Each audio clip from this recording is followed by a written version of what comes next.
تنوي صاحب لیکلي د ښځو یو ډېر لوی عادت دا دی لس نه سل جوړې کپړې به لري ورته بازار له راځم یو جوړه کپړې دله راوړم څه پکې وایه دا د هغه درته وایي وایي جوړه راله راوړه ولاکه دونه جوړه لرم چې زه دې د چا شادۍ لره ورسم د چا غم لره ورسم دونه جوړه ولاکه لرم سل جوړې به لري ته ورته وایه داسې ځم د چوټو دوکان لره که دې په کار یو جوړه چوټ وایي و یو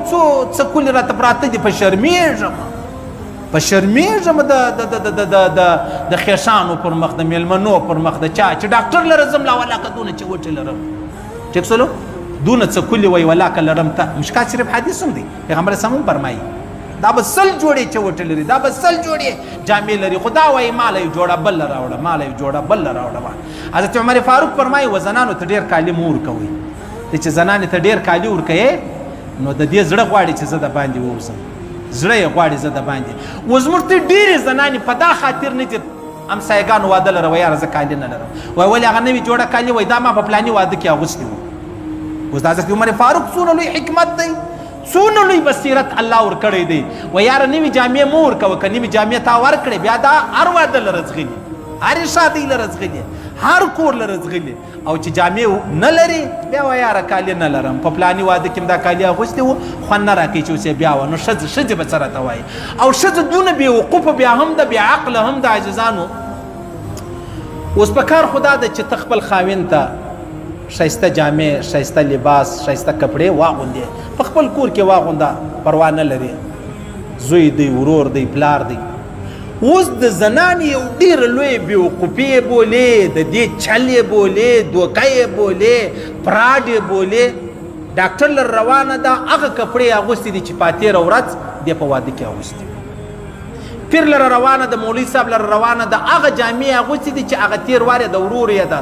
کوزده و یا واده په هغې کې اغوستي دا د ښځو څونه لوی چل دی و ته شرم نه لرې ته حیا نه لرې ته غیرت نه لرې ته د سترګو اوبه نه لرې په تا کې دومره بې حیایي دومره بې شرمي دومره بې غیرتي دا ولې دا د ښځې په ازل کې دا خبره غږل شوې ده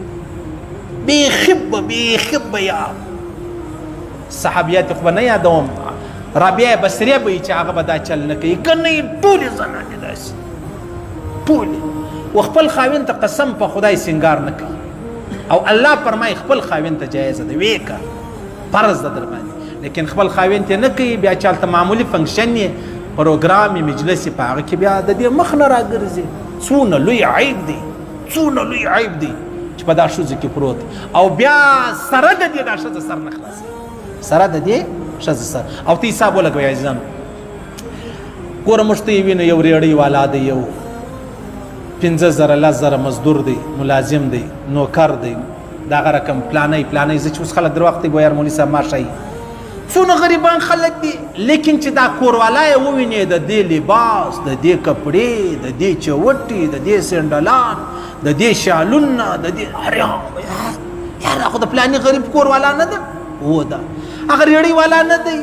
هغه پلانۍ مزدور نه دی هغه پلانۍ مسکین نه دی پلانۍ غریب نه دی و لیکن دې ښځې خپل ځان پکې پوره کړی دی دې ښځې خپل ځان پکې پوره کړی دی چې هر څو یې خاوند غریب دی خاوند به اختر لره ګوټونه وچوټې و کالي نه یې کړي په 2 اخترو بیا نه یې کړي لیکن دا یې غواړي حالانکې خاوند یې د ګاله راځي خاوند د باندې ګرځي خاوند